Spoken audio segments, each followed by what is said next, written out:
Welcome to this special episode of the Faster Than Special Lightspeed Special Podcast. It's a very special episode. Yes. I'm your special Captain Kenny with my special XO. Joey. Special. I am special. No, I mean, yeah, you are. No, what? Don't make it that way. We got news. We got two reviews. Hold on, yeah. Well, let's get into episode overview. Right, just straight off the bat. Today we are reviewing two series that have come to a close over these last couple weeks because we were gone the last weekend. We were not able to review Bad Batch straight away, so we'll be reviewing Bad Batch, and then this last Tuesday, Superman and Lois finished up, which we have been enjoying throughout its run.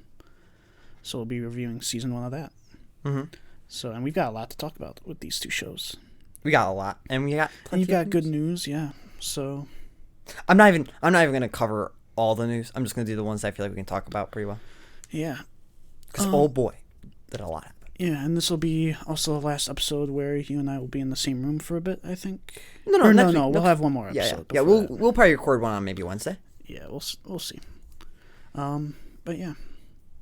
So, I mean, yeah, this is going to be a long episode already, so let's jump into news. Do you want to start with news? Otherwise, I've got the one bit of news. You have one bit of news? Well, just the one that I thought was important. Okay, so Bob Chapek, who is the new CEO of Disney, kind of been under fire recently for his Shang-Chi remarks and how he kind of called Shang-Chi kind of an experiment because they're not doing Disney Plus, same release. Okay. And then the actors of Shang-Chi all kind of went at him saying, we're not an experiment. This movie's going to do so well. Whatever. And then also the Genie Plus service, which is kind of like virtual queues for Disney, but they cost like $20 per, and you can only get one per day. That's Disney. That's theme park stuff. Yeah. There's better ones, though. But make that as you will. Okay. I'll get into my thing because that was boring. What? Okay. That was boring news. You think that was boring news? Yeah, that's not what we include in our news. Okay, that's like not very important news. You don't think that's important news? No, important news for us is like trailers. That's my next one, Kenny. Or like reveals. Yeah, so Eternal's final trailer. Did you watch the Eternal's final trailer? Yes, I did. They talk about a couple new things in there. They talk about in 7 days the emergence is going to be happening. What do you think the emergence is? What is that going to be? As they talk about how the blip, basically the returning of half the population of the universe, is causing the emergence to happen. Maybe. What is that? What do you think it is? Maybe, I like to think that I know what it is. Maybe Scarlet Witch? No, I don't think that's right. They make it seem like it's some sort of cosmic event. Okay. I think that it's mutants. Oh. I think that it's spawning mutants across either just Earth or across maybe the universe. I don't know. They kind of more lean into, at least in terms of the trailer, they kind of say that they explain why that the Eternals were sent here by the Celestials to ward deviants away from humans, to just protect us against deviants, which are these giant weird monsters. What do you think about those? About the reveal of the deviants? I feel like there has to be more to them. Yeah, I don't know. I feel like, yeah. There's another villain at play. There just has to be. Because they kind of make it seem like, I mean, yeah, there was like, I thought, because they show like some monster carrying, Angelina Jolie's character that I thought looked like Steppenwolf or something. Yeah. I'm like, is that Steppenwolf from Justice League? I thought it was weird. Also, I think the whole thing's going to be like they're leading that the deviants are the emergence, but I think it's going to end up being mutants. I think that would be cool. I think it's going to end up being the big bad being the Celestials. Are the Celestials dead though? I thought the Celestials were dead. I don't think all of them are. Okay. I guess Ego was supposedly a Celestial. Yes, right? He is. There are different Nowhere. classes of Celestial, but that's dead though. Nowhere's that one's dead.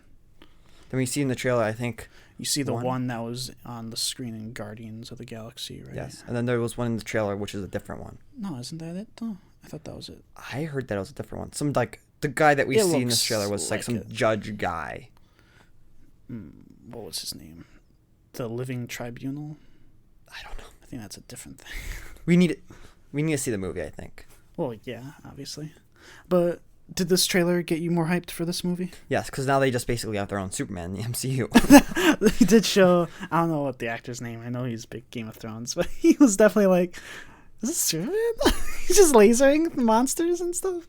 Yes, it's like, you know what? He's got cool gold laser beam. DC not making Man of Steel 2. Marvel decides that they want to do it themselves. Well, that's supposedly what the Eternals are, right? Yeah, they're a bunch of... Do you like any of the characters more? Other than you saw, like, Superman powers? I don't know. Angelina Jolie said that she doesn't even know what weapon she's using, and they just kind of did it post-production. Okay. It's like, I don't know if I'm using a sword or a whip or anything. She just waves her arm around, and then she had to work with the post-production team to make sure it looked good. Okay. Got to turn my phone on silent. My phone vibrated. Yeah, same. Hopefully that didn't freak anybody out. It's our phone. Our phone, guys. So yeah, Eternals looks better. Okay. That should be not too far away. Okay. Do you have any other important news? No Way Home trailer. Got dubbed in different languages, so it'll probably come out with Shang-Chi. New Visions trailer. How do you feel about the new Visions trailer? It looks okay. You like the lightsaber umbrella? I don't remember seeing that. You don't? Umbrella? Oh, it's basically I remember umbrella. seeing like more. Thought of like a broom. I don't know, just some sort of crazy lightsaber. That's just like, yeah, this is a bit too anime for me sometimes. Yeah. You know, as you can do certain things, but then there's also things where you're just suspending any sort of disbelief, which just breaks. I don't know what to call it. Just my view. I don't think it's canon. I hope not. No. I think they called it a reimagining. Okay. Which means it's probably not. That sounds not canon. Yeah. So okay, then I'm fine with it. Yeah, I'm not gonna watch it. Then yeah, I don't know if I need to watch it. Yeah. Because it's just, to me, it's just like, yeah, Star Wars. I don't know. Yeah, there are certain points, but then there are certain points, like some parts with the dark side stuff looks cool. Yeah. But then, I don't know, whenever they show a lightsaber that splits into 70 different lightsabers on a stick, that's where, all right, you lost me.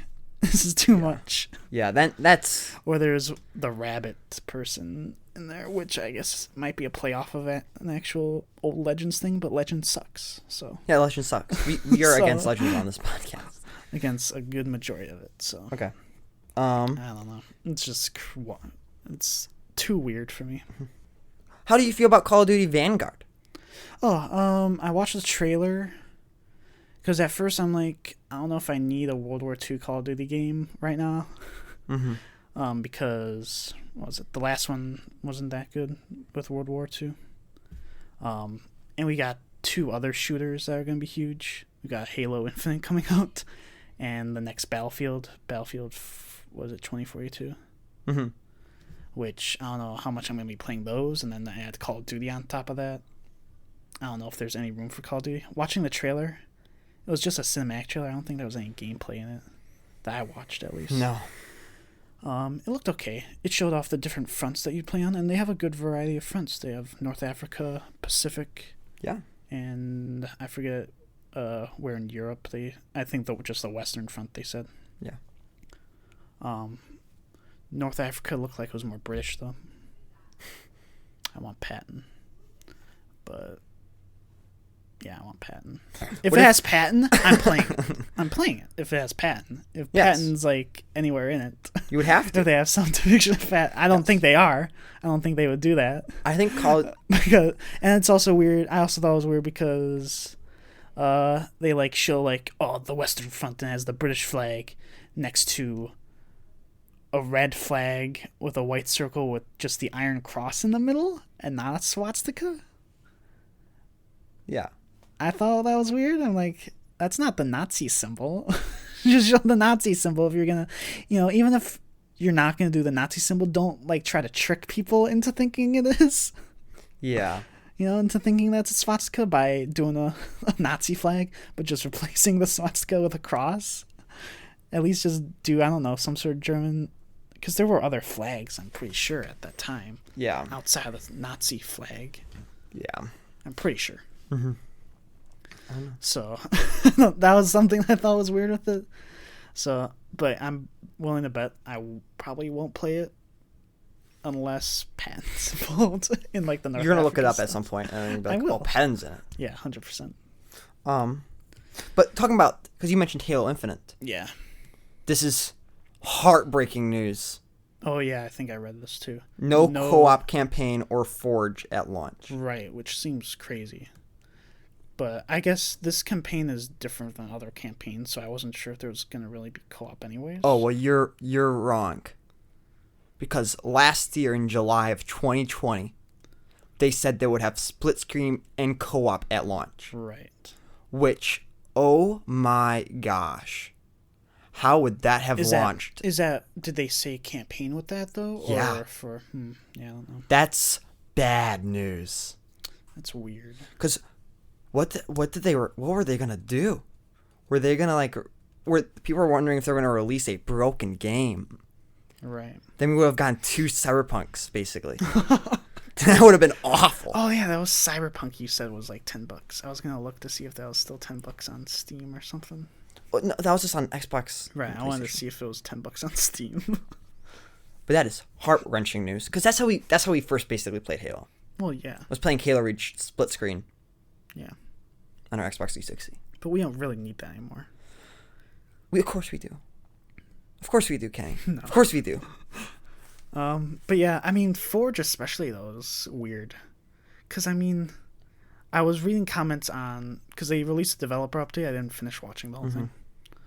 But a lot of comments were like, either like, well, at least they're being transparent with it not coming out, and there were a lot like, how can they not have this when Halo Reach 10 years ago came out at launch with all these features? And what, this one's just going to be campaign and multiplayer? Yeah. Which I can get behind those guys. Yeah, that's kind of weird. Forge does not surprise me because we've seen nothing. So Forge surprises me more, to be honest. Oh, really? Kind of. Yeah, I expect, because that's a whole game mode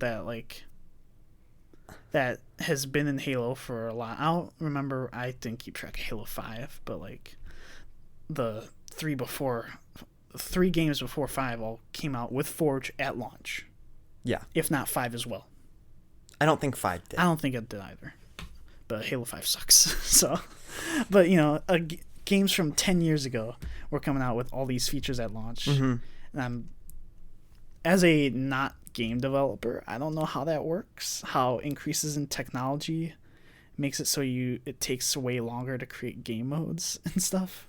They've had, I think, 6 years to make this game. They've had a lot of time to make this game, and I don't understand how that works. Yeah. So I don't want to pass judgment, but it's kind of it does seem crazy so to not weird. add those things. I'm not surprised by Forge. They said that Forge will come out like 6 months after the game's release. Which Forge is a huge part of Halo, though, in terms of custom games and stuff. It's basically, people say it's kind of like the lifeblood of the game. That's when you play Halo outside of like this first, like, because usually a shooter game has a life of 6-7 months. Maybe. You know, for Halo, the life after that is usually, you know, outside of campaign and just your usually multiplayer ranks and stuff. You're doing custom games in Forge, and you're making game modes and a bunch of crazy stuff. That's the community. That's the community in Halo, is Forge, and we're making speed Halo and garbage like that. So that's kind of crazy to me. It's heartbreaking. It could be a way to like, hey, come back, because Forge is gonna be back. I wonder if that's a part of it. But this is one of my worst fears about games like this, because it's like those online platform games where it's like, we're gonna release kind of a half-done game, and we'll just add on to it more. It's like, just release it when the game is done, and then keep adding more on top of a finished pre-existing game. I mean, yeah, that's true. Like it's just not good. I'm not surprised by Forge though, because we've seen nothing on Forge. I mean, it gives me time to 100% the campaign, I guess. Yeah. I don't know. I know. I guess maybe we'll play the campaign solo anyway first. Well, yeah, that was the plan. But I don't know. Heartbreaking stuff. It's kind of crazy. Just release a finished game. And the last one. is they're releasing Skyrim again. Yeah, which is not important news. It is important news because basically they're putting all the Creation Club content in there for free, basically. Whatever. I don't do any of that stuff anyways. I don't think. Really? No, I just play vanilla Skyrim. But they're also adding the survival mode. Because I want to get fishing. achievements. I want to get achievements, so I can't do mods if I do it. If I want to get achievements. That's true. Okay, well. That's my problem. I can't do that. That's all my news. I did cut out quite a bit of it because I knew that you probably As I said, you cut out Pokemon. We're talking about important news. We finally got the Breath of the Wild Pokemon game, Kenny. So we could get into our primary topics then, right? Which one do you want to start off with first? We'll do Bad Batch first because that came out first. Okay. Fans have waited long enough. So yeah, we're gonna for this one we're gonna try something different. We're gonna do a non-spoiler review, then we'll get into spoilers. We'll give our review after our non-spoiler section.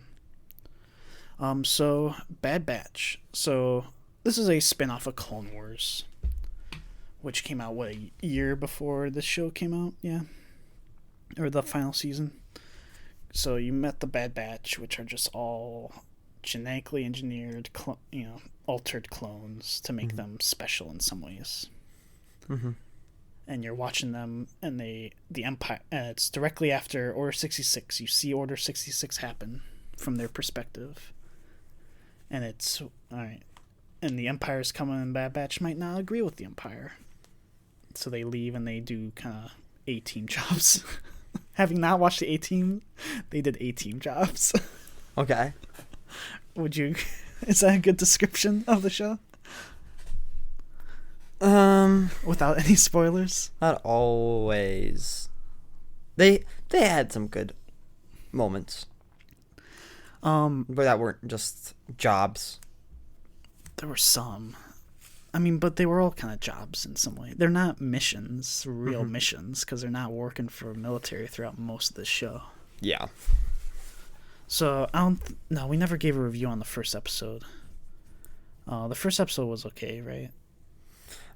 How it just introduced, like, this is the setting. This is Empire. This is the first days of the Empire, practically, right? Yes. Which I thought was kind of cool. It's definitely an interesting concept to go into in terms of the first few days of the Empire. We've seen it in a comic book before, and I always thought that was cool. And this could have been an interesting concept if it wasn't for the biggest problem with this show. You know, I've told this to you a number of times what I think the biggest problem with this show is. What is it? They're all voiced by the same guy, and they're all not. I mean, what? No, that's not. That's not how I've said it. It's the Bad Batch. The Bad Batch is the worst part of the show. Just in terms of the characterization, because you're making the main characters of the show. They're all clones, but then you try to make them all unique in some ways, by giving them different roles. But when you do that, how they did it, it makes them less interesting somehow. It makes them just all stereotypes of those usual. They're like a dumbed down version of Noble Team in like Halo Reach to me. Not even a dumbed down version. They are just like Noble Team, but stereotypes. That's what I mean. Yeah. Yeah. That's exactly what I mean. Picture Noble Team, or what's another team like that? Just like Rebels, but even more stereotypes, and that's right, because you have Hunter, who's just the serious, brooding, kind of jack of all trades leader. Okay, you have Tech, who's just I hack stuff. I hack stuff, and I know everything. I wear goggles. I'm super smart. I wear goggles. You have I'm forgetting his name. Echo. Not Echo. Wrecker. Wrecker, yeah, Wrecker. Wrecker, who's the biggest stereotype, who's just big and is dumb. Big, strong, dumb. Who's like, it's just, he's big and he can punch things real good, but he's dumb.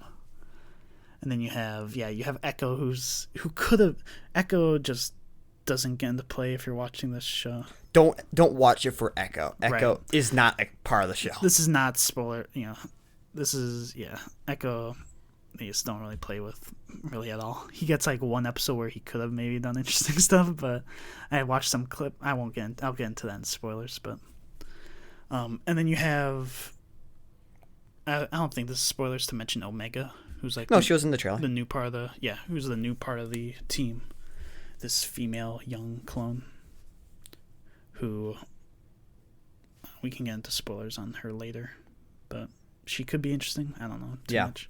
I'm trying not to talk because I'm going to talk about two things on the podcast, and I'm going to spoilers. Because I think that the characters that they could have done more play with, they just didn't, and they focused too much on like these dumb jobs that they're doing throughout most of these episodes. The strongest parts of the show were the parts without Bad Batch. And you also have Crosshair, who, I'll get into Crosshair later. But yeah, the best parts of the show to me were the stuff without Bad Batch, where it was just like Empire stuff going on. Yeah, it was just Empire stuff going on, which I thought.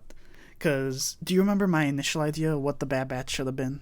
Like when they were introduced in Clone Wars, what I thought they should have been meant for? What? I thought the Bad Batch should have been like designed to hunt Jedi. Oh, okay. I thought that was going to be their purpose when I initially thought of them, before they announced the show and what the show was going to kind of be. I thought it would have made sense for, okay, maybe whoever is ordering the clones is like, let's create a specialized force that's different, that is more engineered to hunt Jedi almost, you know, that could really do damage to Jedi, or, you know. And then they didn't do that. I guess they were just a Camino experiment almost. Yeah. Right. Kind of a more secret experiment that eventually revealed. And a part of the right. We talk about they're all stereotypes. You know, you make all of them unique, but they're still the same because they all have the same exact backstory. They're clones grown in tubes. You know, it eliminates any possible ability to elaborate on that, which makes it worse than Rebels in ways, right? Because in Rebels, you have this cast of characters who they all have some bit of stereotype to them, but they still have cool, interesting backstories, like Sabine being a Mandalorian, Zeb was an honor guard in the Lasats, right? Kanan was a fallen Jedi Padawan. And he's cowboy. You know, Hera, who, you know, Champs Syndulla's daughter. And it's just, you know, they were able to elaborate on that because they all have some sort of past to them that's interesting. These characters don't really have that. They can't. It's like literally impossible to give them any of that. The fact that they do not have their own pasts, that they kind of have to delve into other characters' pre-existing pasts. I don't know how to say words. Backstories. Yes. Basically, it's like, it just ruins it's like, why is this show about the Bad Batch? Just do they could have done anthology stuff, which they almost did in this show. But it's like, I don't know, they should have just done Imperial stuff. You know, I don't know, it's just a wasted opportunity, I think, for a show. A new group of stormtroopers, right? Okay. Iden Versio. Basically, just make that only like not turn. You're talking good. about Inferno Squad, yeah. Because you read the Inferno Squad book, right? Yes, which was awesome. Yeah, the Inferno Squad book was, it was something released before Battlefront 2 came out, which was about Iden Versio after the first Death Star blew up. Yes. And I'm just explaining to the listeners who haven't I got it. And she infiltrates the last of Saw Gerrera's band of rebels. And it's a pretty good story. It has some like long points to it. Oh yeah. But overall it's a cool story. Yes. And it has and the characters are all pretty interesting, right? It has like a fun twist at the end. It's like, oh my gosh, it's this character. It's a certain character reveal, which we both remember being pretty cool. Oh yeah, so cool. I still wonder if that guy's alive or not. He is. You think so? I can't remember. Is it canon though? Huh? I hope so. Because that's a different problem about the show. Oh boy. A different problem, which I'll get into. Of Inferno Squad? No, with Bad Batch. Of course Bad Batch is canon. No, I mean like retconning canon. Oh. Like previous, just more interesting canon. Oh, okay. What do you have to say about the show that's not spoilery? Everything I have to say is spoilery. I think Just overall, what are your thoughts, though? Did you like the characters, The characters are underused. Like, Echo. Yeah. I feel like you don't even... I said this in my in the other podcast, which is they should have killed Hunter. But Whoa. But I'm only saying that because I just feel like they have too many characters in this show. I mean, I've watched The Flash. That's too many characters. Yeah. This is not too many characters. If you can't truly give all the characters their own special moments and fun, then don't have them all there. It's just weird because, I mean, the show is about the Bad Batch.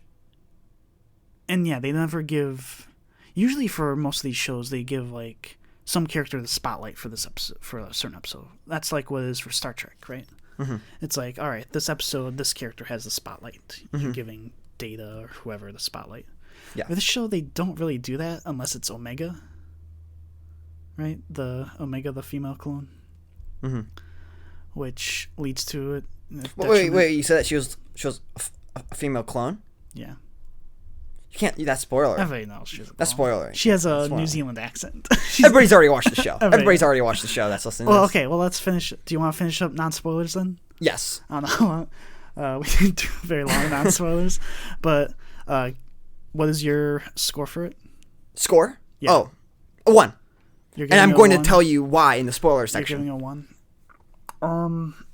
Because this is really just, should you watch it or not? 0 or 1. I probably have to give it a 1. It's like barely a 1 for me. It's almost as if maybe we should have like a 0 point. No, we can't. No, we can't do that. No, because it's binary. It is binary. Eliminates binary. You either watch it or don't watch it. Right. I would say if you want Star Wars, I'll give it a 1. If you just like Star Wars for watching Star Wars, I'll give it a 1. Because it does have some cool stuff in it. They say that Star Wars is like... It's like, I could compare it to Season 1 of Clone Wars, where I don't know if I would have given Season 1 of Clone Wars a 1 nowadays. When I watched it back then, of course, I would have given it a 1, because I was just stinking starving for Star Wars content as a 13-year-old. New Star Wars? When Season 1 of Clone Wars came out, yeah. That was like... After just watching Season 1, well, not just watching, but rewatching Season 1, still pretty good. So I love the blue showers. It's hard for me to watch. There's enough in there. There's enough. It's hard for me to watch Season 1 of Clone Wars, any episode of Season 1 of Clone Wars, outside of like... The movie sucks, though. The movie sucks. I don't remember. So yeah, I guess I would give it a 1, just in terms of that. Spoilers, let's pause for a second. Let people pause there or skip. Should we replay the intro? Should we put a timestamp in the comments about... Yeah. Then you, audience, if you're about to get spoiled. If you... All right, about to get spoiled. All right, you had your chance now. So... Cad Bane! Oh yeah, Cad Bane comes back. So yeah, I mean, it had some cool reveals. It had some interesting stuff in it, which we'll talk about now. Everything that's not the Bad Batch, super interesting. Yeah, exactly. That's exactly Bane. what I mean. Everything has nothing to do with the Bad Batch, or just cool. Because you have Fennec Shand shows up, right?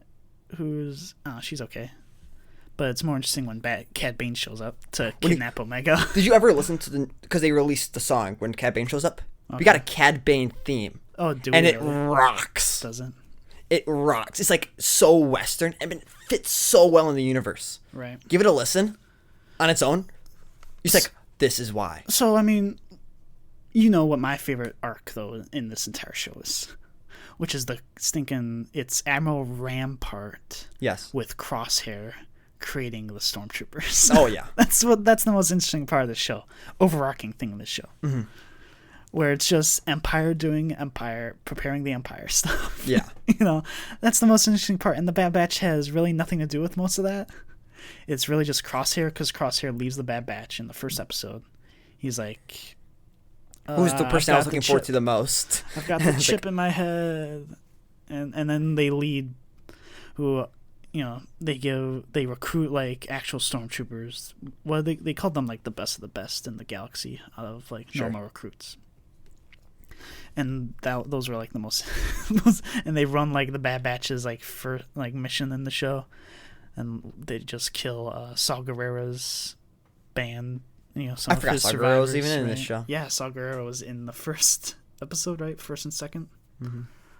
Yeah, but that's the most interesting stuff, right? Is Crosshair, or when he's hunting down Bad Batch. That's also some of the interesting stuff.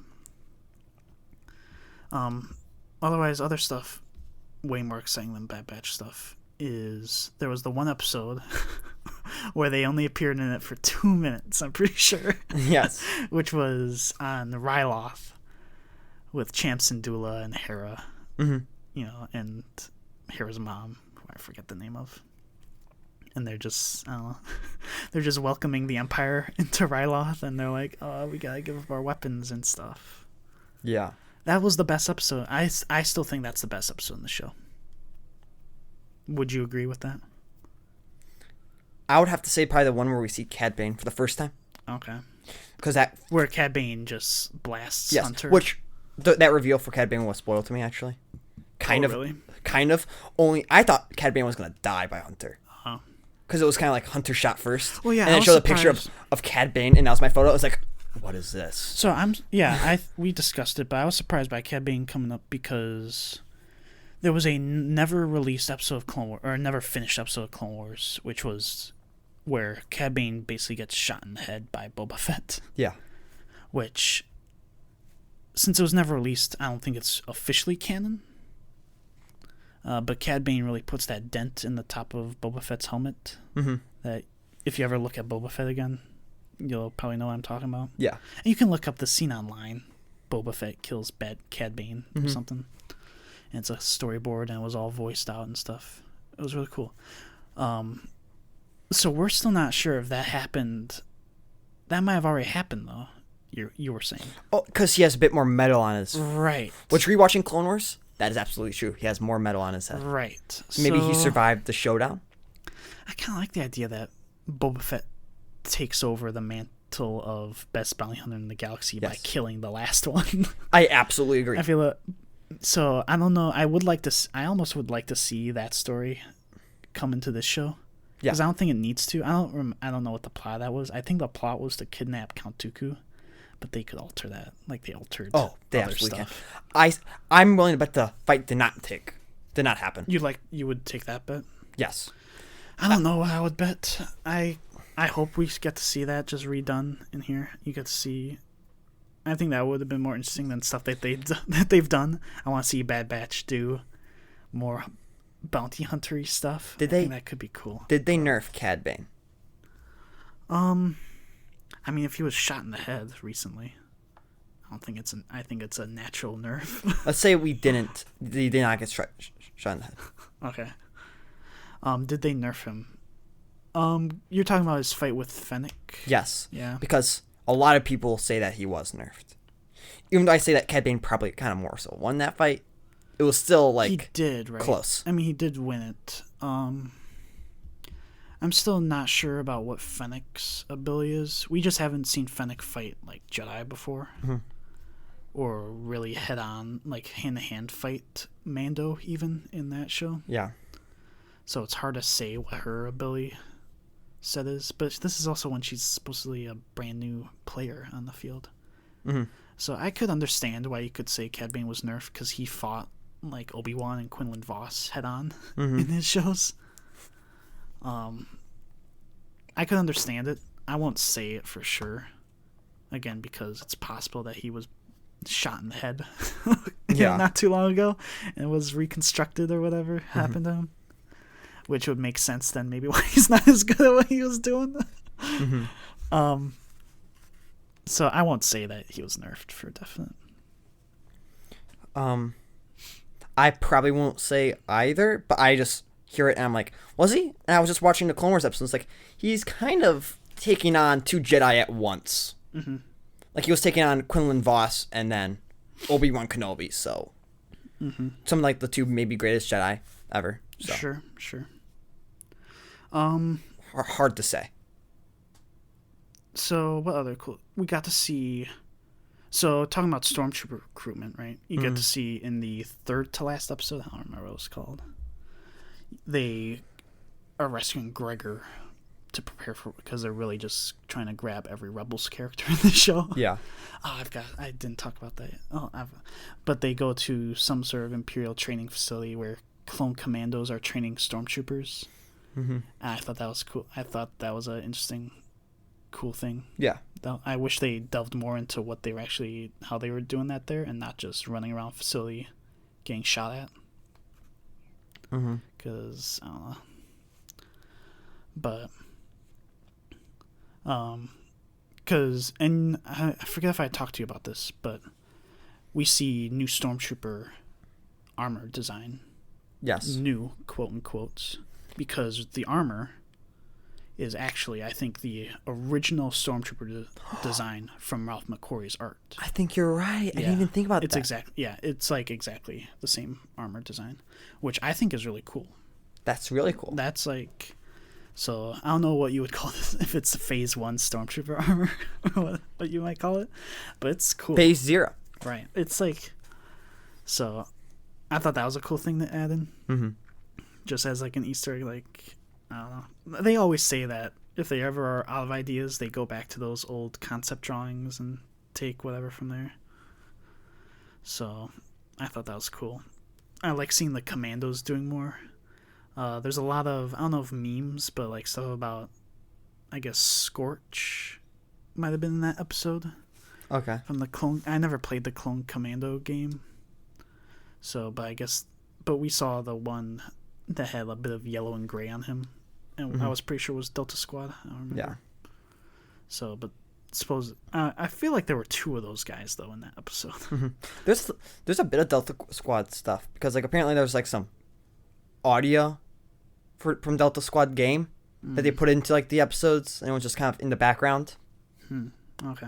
So nice homages. But I also thought it would have been cool for just straight up Delta Squad to chase Bad Batch across the universe instead. I thought that was going to be what it was initially going to be before Crosshair showed up, or had his squad. I thought that could have been cool. Yeah. But again, they didn't do that. We also didn't see Darth Vader. They decided to fight bugs in a cave. We also didn't get Darth Vader. Like I totally thought we were. I didn't think we would do that.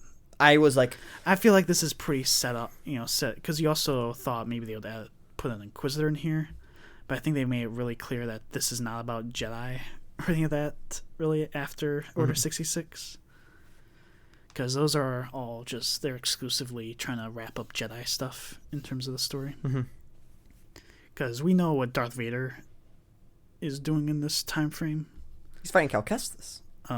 No, not in this. No, I'm joking. That's a bit farther off. He's trying to find the librarian Jedi right now, more or less. Yeah. In the comic books. Talk about comic books and retconning comic books. I'm angry about the first episode. I've talked to you about it a ton. I've talked to people, friends of the podcast, about it. About how they practically retcon a huge part of the Kanan comic book, Kanan the Last Padawan comic book, and how he escapes Order 66 and how his master was killed. Yeah. Because in the comic book, this comic book was, how many years ago was Rebels? It was like around season 1 of Rebels that this comic book came out, I'm pretty sure. So it's what, like 5 years out? Caleb Dune.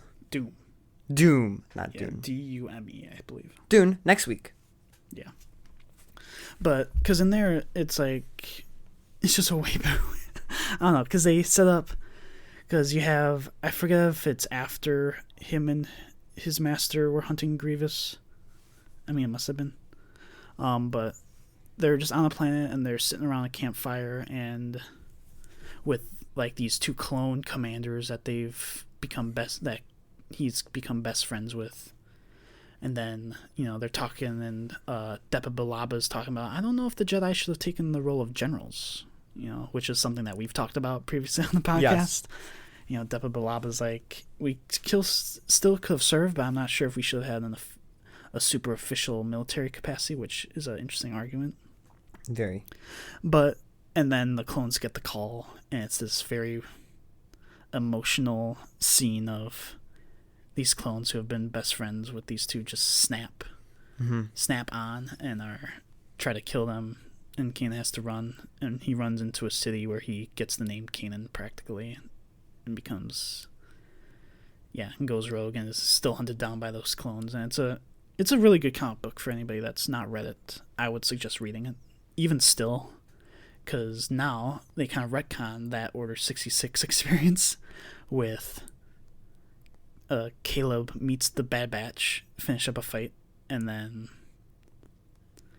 I don't remember it exactly because I just hate looking at it. We're just sitting around in a circle after a battle because the Bad Batch stopped them. And then what the clones just kind of turn. And it's just way lamer. And then what the Bad Batch kind of half-heartedly chase Caleb. Because they aren't really fully affected by the chips yet. And Crosshair's like, you didn't kill that Jedi. I would have preferred if it was just some other Jedi. If it was some other Padawan or Jedi. Dave Filoni did it because he owns that character. Right. That's exactly what it is. Even if it meant, like, kind of shoehorning it in. Yes. It felt kind of shoehorned in. I would have preferred if it was maybe, like, a Padawan from the Ilum episodes. I think that would have been more interesting. And then maybe those were killed. I don't know. Yeah. I think that would have been... I would have been more satisfied with that instead of retconning a really good comic book that I enjoy. But it is Dave Filoni. It's his characters, right? So I feel like I can't argue too much with it. But it does annoy me. Speaking of Dave Filoni, I have a theory about this show. Yeah? I don't think Dave Filoni was that involved. What do you mean? I think Dave Filoni kind of sidelined this project. And it more so was like, I'm doing Book of Boba Fett. Is he doing Book of Boba Fett? I think he's doing all that. I think he's doing Ahsoka. He's doing Mando. And I think, my team's got this. So I kind of just left it up to them. Okay. Gave some basic story ideas, right? All right. I kind of just let them do most of the work. Sure. That's my theory. No sources confirm this. I feel like, because we know, I forget if it's still Pablo Hidalgo who runs Canon Team. Yeah. He was always the guy doing that. I wonder, because I'm sure they must have had the discussion at some point. It's like, all right, you're putting Kanan into this show. Well, we kind of already have a story with this exact scene playing out completely different in a different location and all that. Because that must have been a discussion. If it wasn't, it's hard for me to believe that if it wasn't Dave Filoni asking to do this, that would have happened still. Yeah. It's hard for me to believe that. Because, again, it's his character or whatever. I don't know. That was one thing that disappointed me about the show right off the bat. It's like, we're getting to retconning comic books now. Which poses the question of almost anything in the books or comic books could be retconned. That's what makes me worried. Because they've done small details. Like, Ahsoka's lightsabers in her duel with Maul weren't green, they were blue. That's like, you can forget that.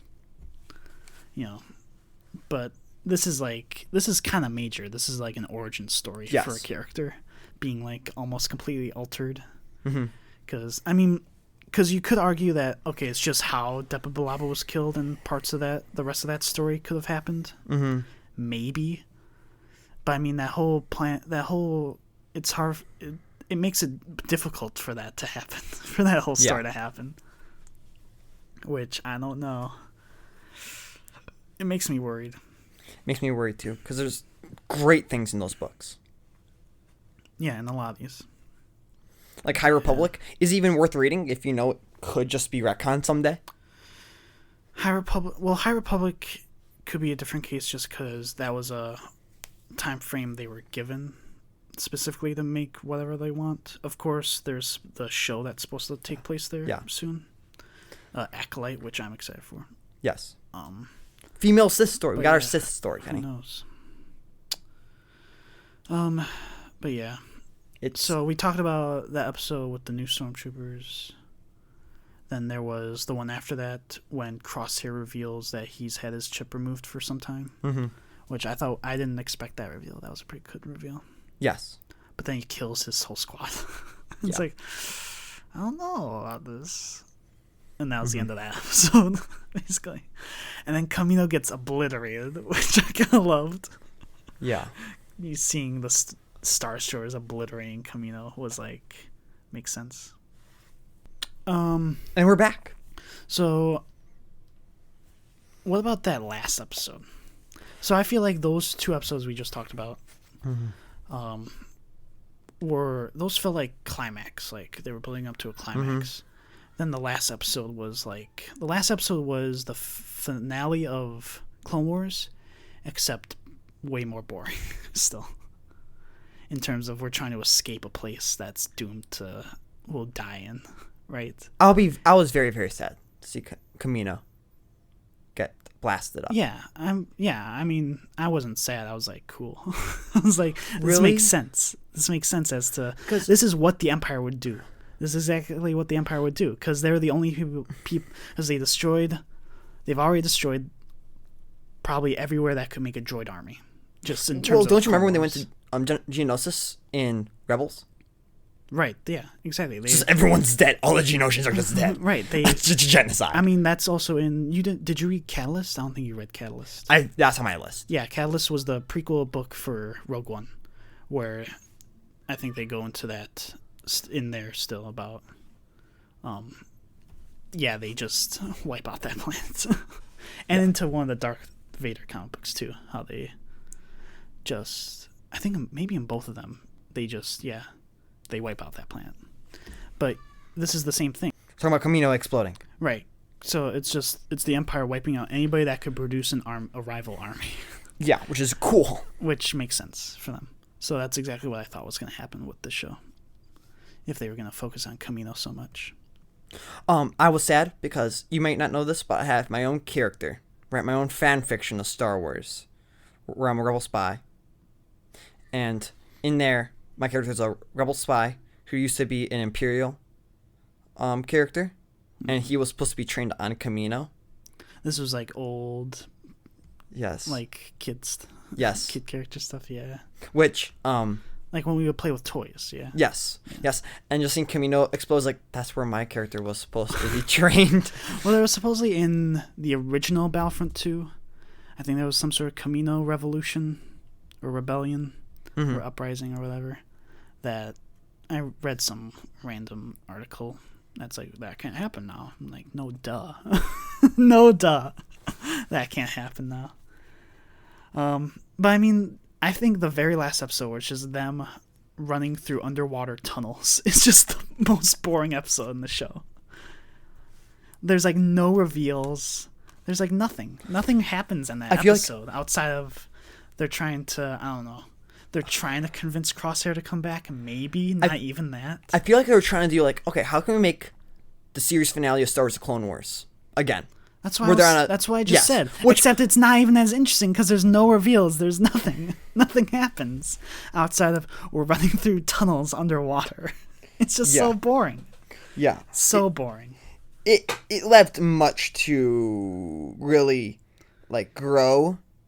Like, I don't know where they could... I still don't really understand what Omega is. Is she just a clone? She's just a pureblood clone? I don't understand it. I mean, she must have some sort of power, right? I don't understand it. Like, they say, oh, she's good with strategy. They don't really dive into that much, though. You know, because she can do chess or whatever for Sid. For the Trandoshan Sid. But it's like, I don't know. There's, like, nothing about it. There's no real reveal with that. I think Omega is my favorite part of the show. I wouldn't say she's my favorite part. My favorite part is probably Admiral Rampart. I know that you... Probably. Maybe Admiral Rampart should meet Thrawn at some point. No, it's Cham Syndulla was probably my favorite part of the show. Okay. Well, because we read Lords of the Sith, which was a cool Cham Syndulla adventure, him trying to assassinate the Emperor and Darth Vader on Ryloth, which could happen soon in terms of this timeline. It's supposed to be, they were still flying like Jedi, like Vader still used his like Jedi interceptor basically, and they were using V-wings. And I know some of the Emperor's Royal Guards were clones in that book as well. So it's just, this whole show just it's about what I expected That's my problem. That's my problem with it, is that it didn't really exceed any expectations. Yeah. But it still has some cool stuff, like the Cad Bane. Yes. That if you love Clone Wars and Star Wars, you watch it. Sure. Yeah. The thing about Omega though is, I don't think she was ever really annoying. Even though there's always the thing where she's like, Hunter's like, we can't help these people, but then Omega was like, come on, Hunter, we need to help them. That's very good. Come on, Weka, come on, we need a tech. Yeah. Eco, let's go. We have to help them. They need our help. Oh yeah, talking about Echo, because there was the one episode where they were rescuing the senator of Raxus, who was a separatist.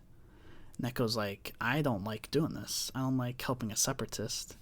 Mm-hmm. And it took me a while to realize that, oh yeah, he was tortured and like turned into a cyborg, crazy living computer by the separatists, and that they could have dived more into that. These guys were there. They witnessed finding him all hooked up like a Borg drone. And I was like, yeah, don't care. Mm-hmm. Yeah. It's just, I don't know. It's just so lackluster. Get Echo back his hand, please. There's technology that exists. This is why, like, they need to make Echo be he's an ARC trooper, for crying out loud. He's not just a droid. He was an ARC trooper, yeah. Like, take off that stupid thing off his hand and get him a robotic arm. Please. Fix him up. I'm thinking like get him a tan. I'm thinking like an arm, like what is it? K2SO, where it has the thing in it, the arm. Yeah. Right? You don't need to just play this stupid game with Echo. That's my biggest disappointment. Echo is not a character. So when Echo... Nobody was a character, though. Echo Nobody is going to die maybe in this show. Hunter and Omega. Echo will die in this show. The last domino will fall. But man, I'm going to feel nothing. I think he's dead already. He might as well be dead. Because get him a hand. Get him some cool moments. Yeah, just nothing really blew me away with this show. He's a walking corpse. But no. Cad Bane blew me away. You're wrong. Okay, sure. Seeing more hero backstory was cool. I want to watch that one episode where it's Thrawn admiring Twi'lek art again. Oh, yeah. Because, like, that's like a callback to this episode, hopefully. Maybe. Right? Yeah, maybe. I mean, you don't see any other... If you saw their Calicori in that, Mm-hmm. in the episode from this show, I would agree with you. Yeah. But they don't. You see her mom, which I thought for sure she was gonna die. Not sure how they got away with not killing her immediately. Yeah. What was it? Senator Ornfrita gets shot in the face. Yeah. I'm like, I'm not sure if I'm happy or sad about that. Yeah. He was kind of a scumbag a lot. Mm-hmm. We see. I just love Cham Syndulla. Yes. And yeah. Yes. Hopefully we see more from the show that makes it better. I think. Now this is where you can disagree, but I want Ahsoka to die in her limited show because they said that's only one season long for Ahsoka. Oh. And I want Ahsoka to care. die, and I want Omega to kind of take her place, and her to be kind of the new animated character that turns live action, and they kind of focus a lot more on. Sure. Okay. Maybe you can disagree. Well, it's easier for Omega just because she's human. Yeah. I want to see more of Omega. And you can get a new actress for her as well. Yes. As opposed to a clone where you practically need Tamora Morrison to be around. I love Ahsoka Tano so much, but she's been around for like 10 years. Maybe it's time to move on. And maybe Omega and Mando. Mando will be the two new characters that are like, look at these two. We got one from the animated show and then one from live action. I do love Mando. So those will be the two that kind of hold up and kind of are the center of the universe for a little bit. Yeah, maybe. That's just me though. You can feel free to disagree. Write in the comments. People are writing saying Ahsoka's the best Jedi ever. She's not a Jedi. Yeah, she's not. She's a great Jedi. Yeah, she's a great Jedi. Guys, those don't exist. Yes. Great Jedi don't exist. Okay. The guy from Scooby-Doo said it was. That they don't exist. The guy from Scooby, you mean Kanan Jarrus? No, the guy from Scooby-Doo. Yeah, okay. What? He's the character. Yeah, what? Great job. Freddy from the live action James Gunn Scooby-Doo. Wow. No, George Lucas said that. Yeah. He said that.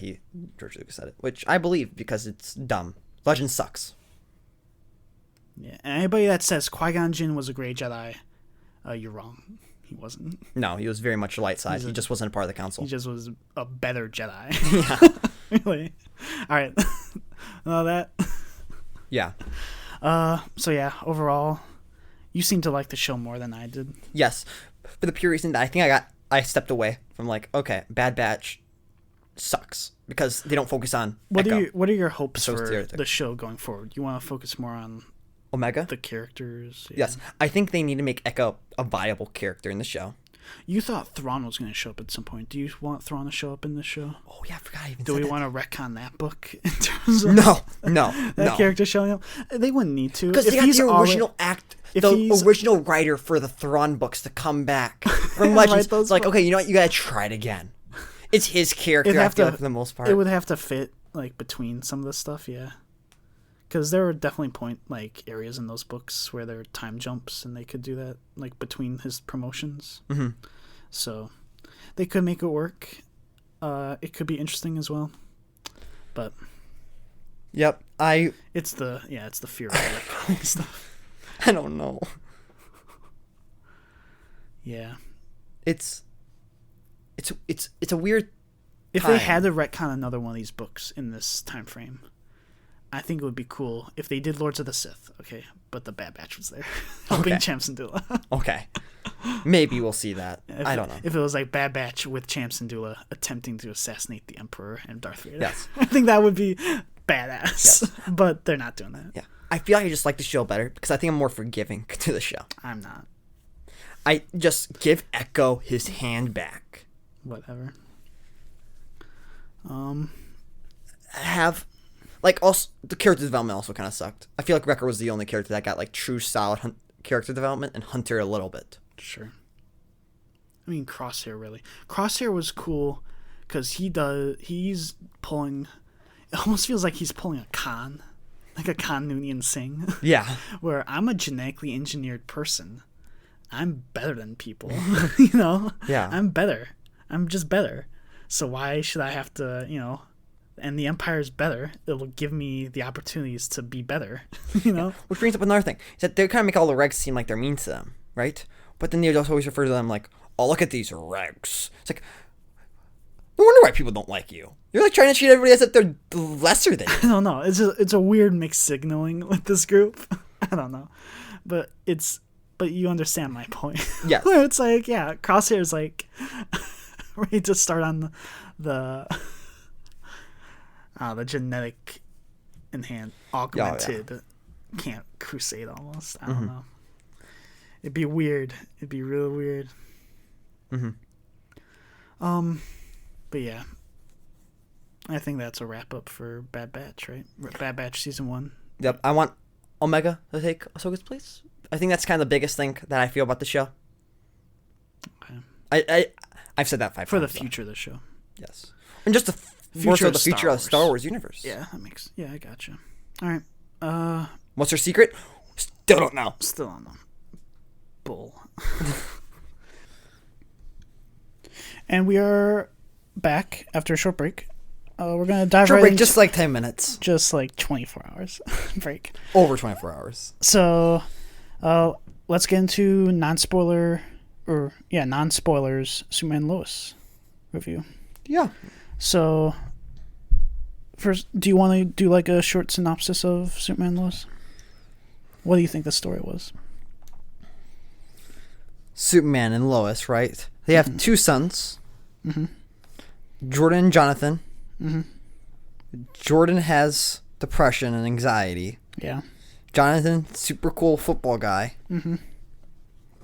And they have to move back to Smallville. Yeah. That's it. Yeah. I mean, not going into spoilers because a lot of it's kind of like a more thriller, mysterious. And maybe there's a couple aspect. Villains around. There's a couple of overarching villains going on. There's the Stranger who's in like a power suit that is committing, who seems to know a bit about Superman, right? Yep. We have. And then there's Morgan Edge, who is trying to move into Smallville, who's kind of known as this sort of not so ethical business guy.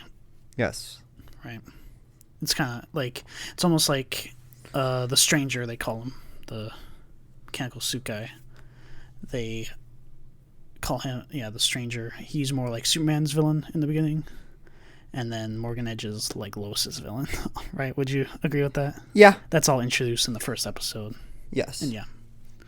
And they moved to Smallville. Now we are. I don't even want to spoil the first episode because the first episode's so good that the first episode is incredible.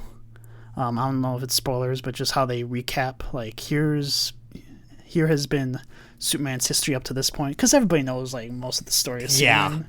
And this is like, here's like the small shots of like him meeting Lois and like time in Smallville and as a kid and stuff, right? Yeah. And becoming Superman and stuff in just this awesome montage. It's really good. Yeah. Cause I mean, to go from Bad Batch to this, talking about it, I did not. Bad Batch was like meh to me. I love this show. The show was really good to me. So this is part of the Arrowverse on CW, right? Is it? Yeah, it is. Yeah, they do confirm that in the show. I won't say how. What's your experience with the Arrowverse, Joey? I watched the first ever episode of Arrow, right, and that's it. I watched the pilot episode. I've seen you talk about it, and nothing you've ever told me really was that like, let me go try this out. Right. I watched, I think the first like 4 or 5 seasons of Arrow. Then like I watched it on DVD, and then I stopped because they introduced like some guy with magic, or I don't know. It just didn't. I forget why I stopped watching that. I watched the first 2 seasons. I've been watching The Flash. I need to catch up on this last season of The Flash. I love I've told you I could rant about this quite a bit. I love like the first 2 seasons of The Flash. 3 was okay in my opinion, and it's just gone really downhill from there. People agree with you. The Flash sucks right now. But again, I haven't finished this last season. I still have to finish it up. But people agree, because people are saying like, what has the writing done with this show? It's like crazy because they've got so many like main cast characters. By the point that I'm watching that, it's like, I think by the time I'm watching it, they're like trying to cut a couple out. They're like, you've got to go. You gotta start cutting people out of here. Because like most of the cast from the first season have still been in the show. I think a couple of them have left. And I watched, I think, the first 2 seasons of Supergirl, which I stopped watching that because it just got weird to me. I don't know. So, but this Superman appears in Supergirl, and I've seen all the crossovers as well.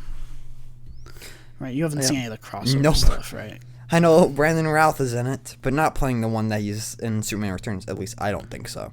It's supposed to be. I'm gonna say it isn't though. But it's supposed to be. I'm gonna say he isn't though. That's your opinion. Superman Returns. It's a wrong opinion.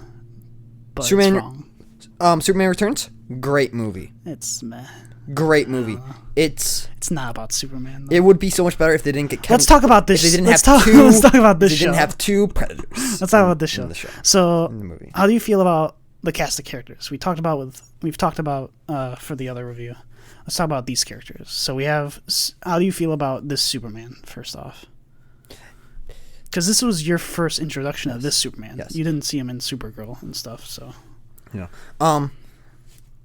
I've always seen this actor just around, and I'm like, this guy does not look like Superman, but he pulls it off. He pulls it off really well. I'm like, I think this suit, the one that he has in like Supergirl and the crossovers, just felt like a male version of the Supergirl suit that they had. Yeah. This suit, I think, sells it a lot better. I think for him, because I don't know if he's just more jacked now because he has a regular role, or if the suit kind of more shows it off. Yeah. It's just a better suit overall, and I love that. Yes, and we also get the classic underwear on the outside suit. Well, is that spoilers though? Isn't like the first 5 minutes. What are you talking about? That's spoilery. They do a throwback suit. Yeah, sure. Yeah, and that's awesome. Yeah, well, we can talk about that a bit later, right? Is costumes that big? Yeah, that costume maybe. I don't know. No, that's like the first 5 minutes. I don't even know what to call that suit though. Superman Volume 1 suit. I've been campaigning for let's bring back underwear on the outside for superhero costumes for a long time, and they did it. You've done a bit of that, yeah, in comic books too. Yeah, a little bit, but never really on a screen like this. So. Okay. What he just looked so disappointed. Is this not what you want to talk about on the podcast? Do you want me to leave? So, what about Lois? How do you feel about this depiction of Lois? Because Lois was pretty good in like the shows too. The couple times that they showed her. She's totally fine. Yeah. I mean, Lois to me is always kind of a more meh actor. What do you mean? Not meh actor, Character? but just character. Why is that though? Except for in Smallville where she's fantastic. Even in like Man of Steel. Oh, Man of Steel's the worst one. Really? Well, what about Superman the movie though? Just no, she's great. Six packs every day. She's fine. I don't know about that. No, Superman. I think the problem not Man of Steel, but more Batman vs Superman. I dislike that Lois because it's like, why are you giving all this time to Lois when the movie's Batman vs Superman? It should be more Superman and not Lois investigating a bullet. But we're not talking about that movie right now. I think this Lois is better than most Loises. We love Smallville, so we're gonna have all the nostalgia towards that show. Yes, we're gonna love like everything about that show more than any other Superman stuff, I think. Mm-hmm. So I'm not sure that's fair. Yeah, we have any version of Lois that I've seen is better than the Man of Steel one, so that's not much to top. Sure. To me, the one to top is Smallville. Mm-hmm. But I guess most people would probably say Superman the movie. Maybe. Which, if you like this one's probably on par with that. So. Okay. Sure. Then what about Jonathan and Jordan, the two Superboys? Yeah, they're great. I mean, I'm glad that they're there. Yeah. I don't really have much to say on them besides, they do. Do you think they should have gotten more screen time in the show, or do you think they had too much screen time, or how do you feel about their? I feel like they had the perfect amount because I thought about this because the show is called Superman and Lois, and they still have plenty of spotlight. Yeah. And I don't know if I ever want this to be a Jordan and Jonathan show.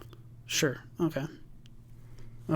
There's been the common complaint, though, about Jonathan not having a whole lot to do, which we can get into spoilers. I can somewhat agree with that. I don't know if you would. I say there's enough. That somebody made on Reddit, like, a flowchart of, like, how to write for Jonathan. And it's a big flowchart, though. I don't know. But it's like, this plot, that plot point, okay. Like, all of it made sense. Like, if you can narrow down a person's, like, story every episode to, like, a couple points, or to, like, 15 points, I don't know how creative it is, the decisions you're making for him. I'm looking forward to seeing more of him next season. I think they could do more stuff with him. Yeah. I feel like people that are going to be listening to this probably haven't seen all of Superman and Lois, though. No. Which you should definitely watch. It was a pain to watch this show. Like, it made you not want to watch it. There was a lot of breaks. Because they braked for, like, the first half of the final Supergirl season. So that was, like... And that still didn't even finish up. 5 weeks, yeah. Just release the show. They took a lot of breaks. Well, it's not... I mean, they were constantly filming it. I don't think you know how television filming works. Well, these kinds of shows I don't think I know as well. Yeah. It's not like streaming where you film it all ahead of time. Yeah. And you release them just whenever you want. It's like they're filming them. Mando's gonna start getting filmed next month. Right. Which is cool. So, what else to talk about that's not spoilers? There's also the Langs in terms of characters. Lana Lang, who is usually Superman's like secondary love interest. Yes. His like Smallville love interest, which was good. And you have her family, daughter Sarah Lang, who's more like the friend of the boys, right? Yeah, it's kind of like their first friend that they make at Smallville when they move. Right. Yeah. Who else? General Lane, right? So Lois's dad has a huge role in this show, right? Yes. Yeah, like much larger than I might have thought that he would. they recast him from the Supergirl show, which excellent decision. Just way better, more interesting character.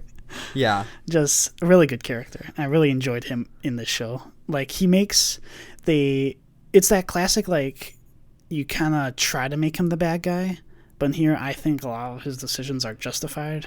Right? There's a gray. There's gray in the show. There's some gray area, yeah. There, yeah. Yes. And you're just kind of excited to see Superman come in, and it's like make it a bit more black and white, and he's like, "This is what we're gonna do. Here's the perfect common ground that makes everybody happy." And maybe Superman makes a mistake, but he's like, "You're right. Maybe I was wrong, and I can understand your reasoning now. And okay, I somewhat support this new decision that we can work together to make." Yes. Yeah. Superman in this show is like, of the last like few depictions of Superman, say he could be the best. The like latest. So say like out of Man of Steel, like Superman Returns as well. Well, I don't. Yeah, I think Superman Returns is a puppet to follow Lois Lane. That's true. That was weird.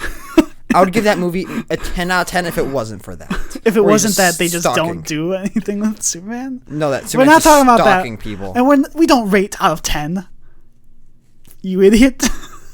Well, it's still gonna be a 1 no matter what. We don't rate out of 10. What are you talking about? Well, it's still we do binary ratings in this show. Well, we're not gonna talk about Superman Returns after this. This is the Superman Returns episode. Yeah, but you can't talk about ratings out of 10. Who does ratings out of 10? I like Superman. Nobody. Nobody rates out of 10. I'll like Superman Returns more if he doesn't like Creeper. But yeah. Can't rate out of 10. I made a mistake. Maybe I just shouldn't show up until next summer. Oh shoot. What else about the show can we talk about without spoiling stuff? Talking about Gray Area, going back to Gray Area. Mm-hmm. Lang's like the Lang family dad, whatever his name is. I think Kyle Lang, yeah, because he's a bit gray. Yeah, because he's in there and he's like kind of he's like he pushes against Lois because Lois is out to get Morgan Edge out of Smallville, yes. And he's like supporting Morgan Edge, and he has good reasons to. Yeah, and Lois has good reasons for not supporting it. Yeah, and it's just like a clash of yeah. It feels grounded. Without cool. Making him like super unlikable most of the time. Yes, and you also get to see him more affected by Smallville and kind of the things that happen there, because weird things apparently happen in Smallville all the time. In this show, this universe, you're saying? Yeah. I don't know. That's what they kind of say. They like reference that. It's no Smallville level event where just every week you get your you get a freak monster. Of the week. You get a monster out of nowhere. Yeah, it's not that, but it's like fires happen, drugs. Maybe yeah, sure, okay. I mean, like small town things. Like, there's some weird stuff that happens here sometimes. Yeah, that was kind of like the first episode where it's like, you know what, maybe I'm not all bad. Sure. I'm not getting to spoiler of how he says that or anything, but like. Okay. Yeah, other non-spoiler stuff. Unless you want to rate it right now, we can dive into spoilers. This is better than any Marvel show this year. Yeah, I would agree with that. Yeah, we could. Yeah, in terms of this is probably superhero shows so far. I like this the most. This was probably my favorite show of 2021 so far. Because comparing this to was it WandaVision? The Loki, Loki. Falcon and Winter Soldier. It could also be that we're just Superman fanboys, to a degree. Yeah, do you think that could feed into it, or is it just because it could be that maybe? Do you think somebody that's not really not into Superman, if they watch the show, would they be happy with it? Do you think that doesn't know all the lore already and a lot of that stuff? Yeah, I would say my main problem with the show is that it isn't completely lore friendly. Like they kind of make their own characters somewhat. I would not. I'm not. We'll talk about it in spoilers. Okay. But Loki's probably the biggest competitor because fucking Winter Soldier has only gone down, in my opinion. In your opinion, but what about public opinion? Public opinion? I think it's people. From what I've seen on Instagram, not like that saying a whole lot. People agree with me. Okay, I think just recently I read. That was it. What's his name? Ralph Boner? No. Sam Wilson. Oh, Anthony Mackie. Yeah, I think he made a contract to do a new Captain America movie. Did we talk about that in the news? I don't think we did. I wrote that down. Maybe I skipped it because you're going to be like, oh, that's fake news. That's lame. Stop. Maybe because, it's not filming yet, so we aren't sure that's happening. Yeah, it might not happen. If they made a movie about this character, though, I'd be happy with that. Superman. Yeah. So, But yeah, I'm thinking about if somebody not super into Superman, I think if you haven't watched any of the Arrowverse stuff, you could totally watch this. I did it. Right, exactly. Like, you weren't confused at any point. Never. But we're wondering if that's because pandemic stuff. Can we say that there's one Arrowverse character that comes in and it's like kind of a fun cameo? There's one character from Arrow. Let's not say who it is. Okay, there's one character from Arrow. Yeah, a fun cameo, surprise character shows up, and it's just fun. It's just like, hey, I brought you a thing. Yeah, I was never confused. Like, oh, that guy's from another show, and he's in that one episode, and then we move on. Well, and hasn't mentioned anything afterwards. Yeah, I mean, I wish he did a little bit more, but whatever. But yeah, you could definitely watch it without watching Arrowverse, without knowing anything about Superman. I'm not too sure if you could watch it. But I mean, who doesn't know anything about Superman? You have to know he's from Krypton. And that his family exploded. Okay, let's go play a game, okay? You are the person that does not know anything about Superman, okay? All right, and I'm going to try to talk to you about Superman, what you need to know for this show, okay? All right, who's Superman? Superman, he's basically a guy that has laser vision, super speed, strength, flight. Like that guy from Eternals. Yeah, just like that guy from Eternals. Marvel made their own Superman movie. But instead of him being an Eternal, he's an alien from a destroyed planet called Krypton. Aliens, though? I don't know anything about the Eternals. Do you think I read those books? No. Oh. How do you know so much about Superman? How do I know so much about Superman? Yeah. Because there's like 5 other shows before this. Oh. What are those shows like? I hate this bit. You made this bit. I explained to you pretty well. You understood Superman, right? You learned a lot. No, here's what you do for Superman's Hercules, but he's an alien. Here, you try to convince me. I won't know about Superman, and then you convince me who Superman is, okay? Okay. Do you know who Superman is? No, I don't. Do you know... do you know what an alien is? Yes, I know what an alien is. Yeah, his planet was blown up, but he was sent by his parents to our planet. And he is Hercules. Okay, and is this a superhero or something? Is this a superhero? No, he's just a guy that lives on us. Oh, okay. Yeah. Is this Marvel or DC? How would you know what either of those are? If you don't know about Superman, I feel like I know other superheroes. I know. Look, I know other superheroes. I've seen the Avengers movies. Yeah, but do you... I've seen Dark Knight. I feel like somebody that doesn't know Superman wouldn't know the difference between those two. What do you mean? I know. I've been to Six Flags. Then how don't you know Superman? I never gone on any... Wait. Superman's on... The logic of this world Superman is and Six Flags? Look, look, Batman... I think this is the... Whoever this Superman guy is, Batman will beat him. No, because Batman can beat anybody. I don't care who he is. No, but Superman is fast. Batman will beat him. If given enough time and resources, he will beat him. So I don't even care. Nothing. Batman the best. But Superman can die of old age, though. Or not Superman. Batman can die of old age. Superman... It's a little vague whether you can. Yeah. So what I got from that, Kenny, what I got from that was that he's an you always alien that just lives on Earth, who just doesn't die of old age, and is also Hercules. No, I think what we got You're from that describing Kevin Sorbo. I think what we got from that is that everybody knows who Superman is. Because if you know any of those things that you talked about...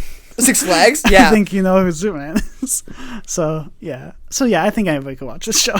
Yeah. That was a long bit. In conclusion, anybody could watch this show. Are we ready for spoilers? Well, we gotta give our review. Oh, yeah. What's your score? Oh, 0. Hated it.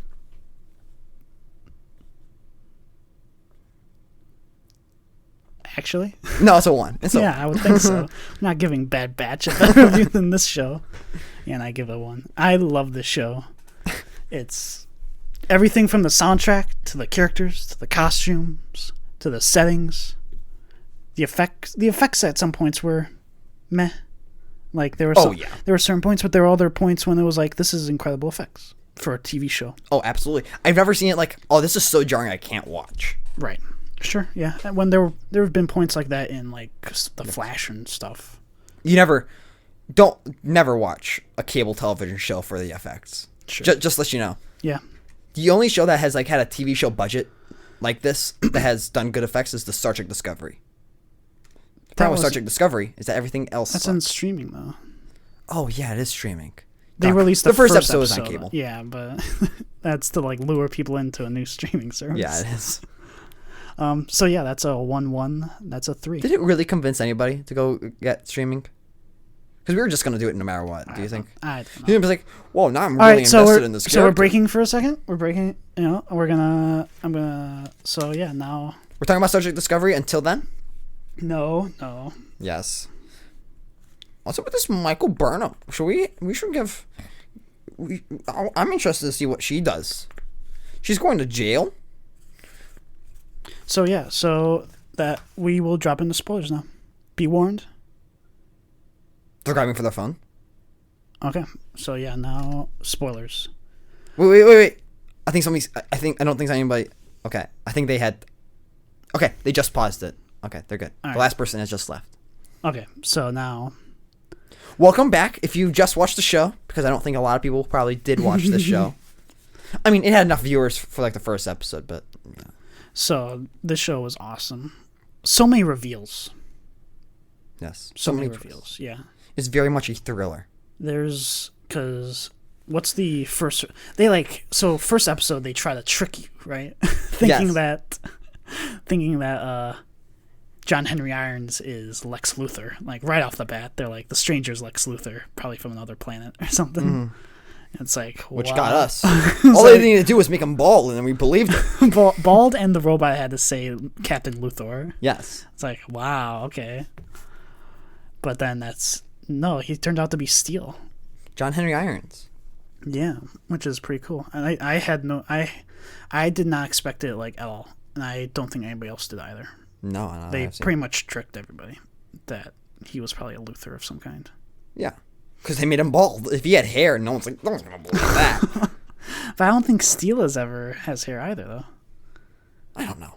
No, because like Shaquille O'Neal played Steel once. The minute they said that his name was John Henry Irons, I'm like, oh well, I don't know who that is. You were like, well, I don't know. I'm gonna immediately like John DC. Henry. It took me a second, like John Henry Irons, and then I saw the hammer. I'm like, he's Steel. He's Steel. He's a Superman. He is a Superman. It was crazy. Mm-hmm. Jordan's the one that has powers. Not Jonathan. We had a theory that maybe Jordan can only use his powers. Yeah, I don't believe that anymore. Yeah, they kind of shut it off, but it was like a little bit there where it was like, this is really making sense. You made that prediction in that call. Yeah, I mean a lot of people did though on Reddit and such. Really? Yeah. So, I think that could have been interesting, but nah, I don't think it's a thing anymore. I think they're gonna have Jonathan do his own thing. I kind of want him to be more. Well, here's the problem, right? In terms of like super spoilers for the last episode, because throughout parts of the show they're like, oh, maybe Jonathan will like try to do more like engineering tech stuff, and that's how he would be a superhero. Mm-hmm. But now they brought Natalie in like the last minute of the show, right? They have Natalie, John Henry Irons, and alternate Lois's daughter. Mm-hmm. And she's already an engineer type. You can't have two of that, can you? Unless she's not going to be around that long. I'm going to get into thoughts that don't know if we should get into right now. What do you mean? But I'm just going to say that Jonathan, I feel like the minute the writers get like stuck, they're like, all right, Jonathan has powers now. You got more writing potential now. You think so? Yeah. Give it like 3 seasons and he's going to get powers. I don't know. I kind of want him. I don't know. You can't give everybody besides Lois powers though. You can't. Right, I know. That's a part of the thing though, right? I'm not sure they should. I kind of like the idea of him being the engineer type. It's just that now you have Natalie here, in this world who is going to be the same thing. All right, tell you what. This is what I want is like you're saying about the Flash getting too many characters. Mm-hmm. I'm worried that we're gaining characters and we're not getting rid of them. I really want Steel and Natalie to leave. Yeah. It's a matter of how long will they be around? Because I'm not sure. It's kind of weird because they didn't kill Morgan Edge. By blood, she's a sister to the Kents, right? Yeah, it's so weird. She's like a half. She's might as well a half sister. Yeah. It's a weird situation. They're not leaving.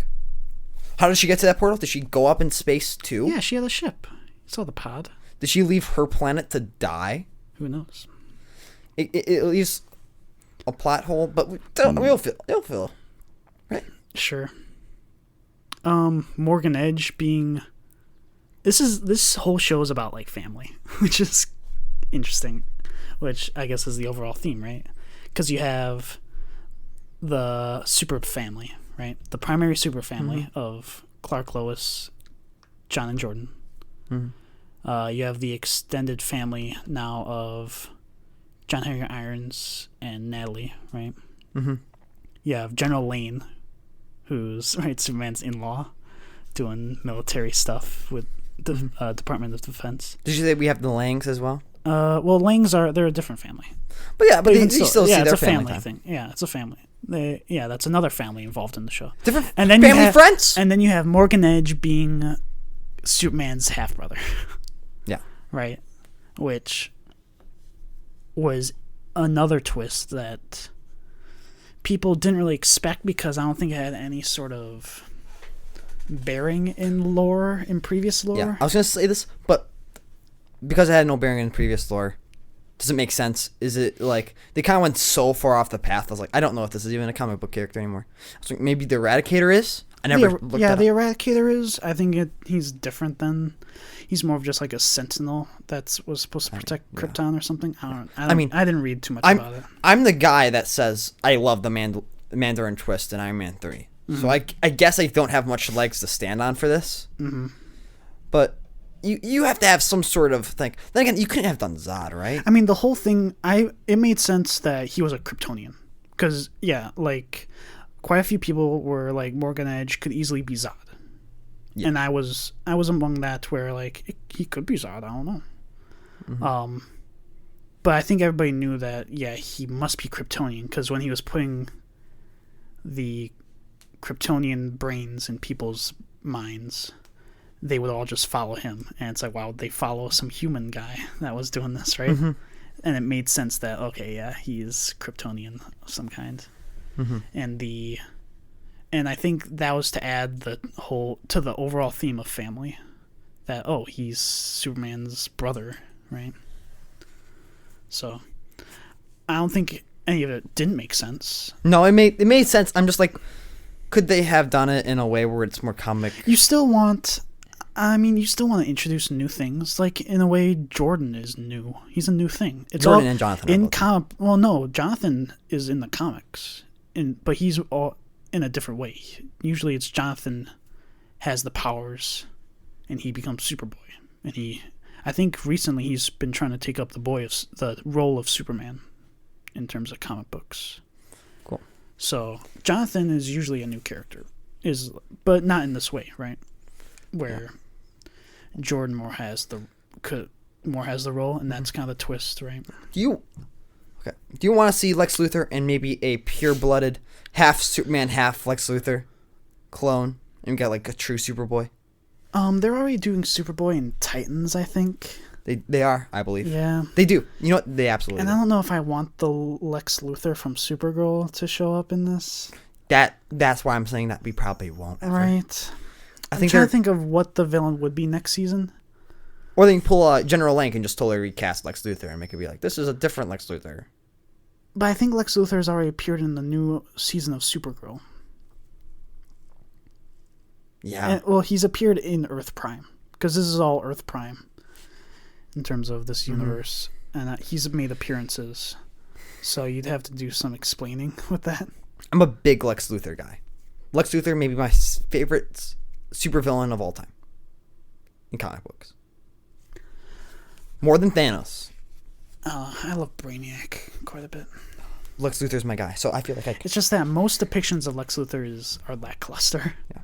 It's, again, we go back to Smallville. Mike and Rosenbaum as Lex Luthor in Smallville is the S tier. Is the epic, is the best Lex Luthor, I think, in live action, especially. How would you rate Lex Luthor 0 out of 10 for Smallville? We don't do 0 out of 10. But he's the best. That's my favorite version, because he's not in it for money like the Superman the movie, Lex Luthor, or in it just because he's criminally insane, like in BVS, Which sucks. Oh, shoot, the outro music started playing. The outro? Yeah. Keep that in. We're going so long. Yeah, we're not keeping the music in. No, keep the music in. Keep the music in. Oh, and then, no, trick the audience. Like, is it turning off? Is it ending? Is it ending? Finally? It's over? If you went through this with one sitting, make sure to smash like. Hold on. No, we're still here. The music just stopped. Okay. We're still here. Okay, cool. We're going through. You're gonna play the outro music again. Let's not keep talking about it. What were we talking? We were talking about Lex Luthor. Yes. Because BVS was just criminally insane Lex Luthor. Yes. The worst. Which I didn't care for. He might as well have been the Joker. I don't know. It should have just been Jared Leto. Whatever. But you know what I mean? Yeah. So I don't know, and I haven't. The only bit of this of this Lex Luthor that I've seen was from the Crisis stuff. Mm-hmm. He didn't really wow me in there. He just seemed smart for the sake of he's super smart. Yeah. Maybe I probably would be more against it if I saw more of this Lex Luthor, because no one cares about this. He's not that great. He's not menacing. He needs to be like. Not to me, yeah. He is. Not when he gets punched in the face by actual. Yeah. Clark Kent from Smallville. Yeah. That takes away like any sort of threat to me. For me, Lex Luthor is a peak man, like peak human man. Smartest, super strong, knows how to fight. You're talking rich. About Batman. I say they're different because obviously. Are they though? I mean, Batman has like more so training and stuff. He's just more so like maybe a boxer kind of fighting. You know what I mean? Batman? I mean, no, Lex Luthor's more of a boxer. Oh, but in Smallville he does like fencing and stuff. Yeah, but whatever. Remember that? He has a lot of stuff in there. Like, I feel like another Lex Luthor that I really like is the animated series for Superman. You haven't seen much of that. I was talking about even that one. Just I feel from the few bits of that I've seen is that he is, again, just kind of a criminal mastermind. He doesn't really have like the aspirations to become president and stuff. I think he eventually does though. I don't remember. I don't know. I didn't watch. I think much of it. I think he does.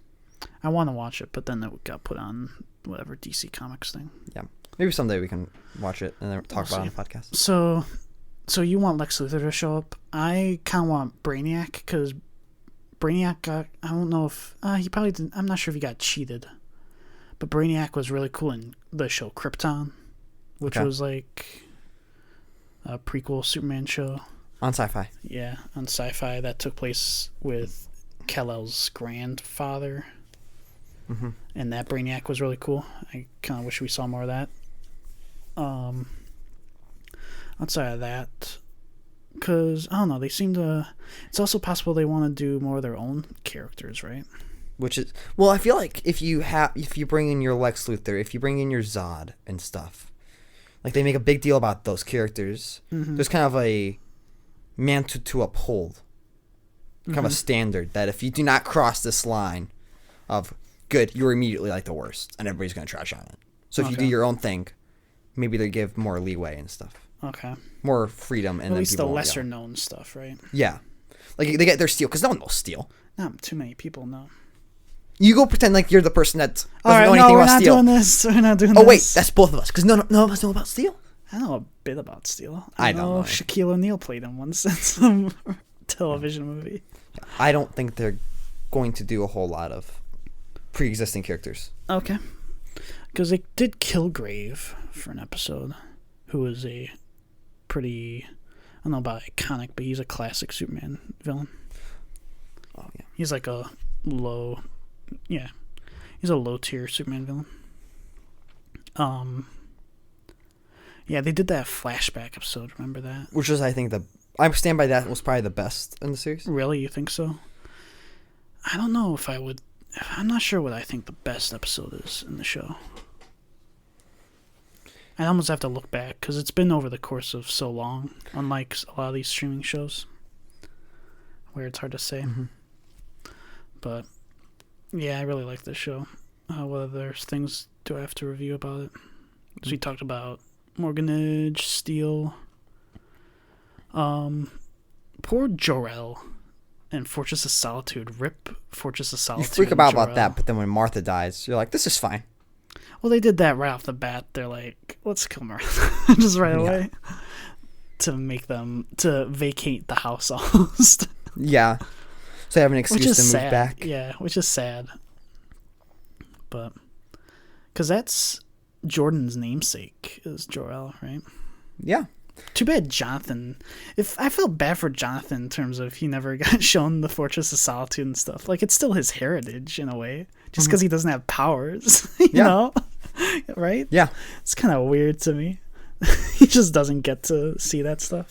He was probably going to. I don't know. It seemed weird. Sure. Jonathan had to go to school while Jordan got to get tested in the fortress. Mm-hmm. Whatever.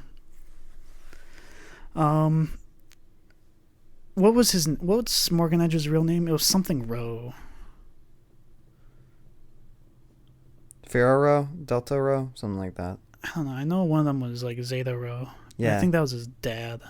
But Morgan Edge has his own Jor-El, which is somebody who married Clark's dad or Clark's mom beforehand. And he sucks. He's just like the worst dad in this universe. Connects back to family. You know, his family sucks. Yeah, because it's like in ways that Jor-El nurtured Kal-El and stuff. You know, to make him trust in humanity and like want to create a new world.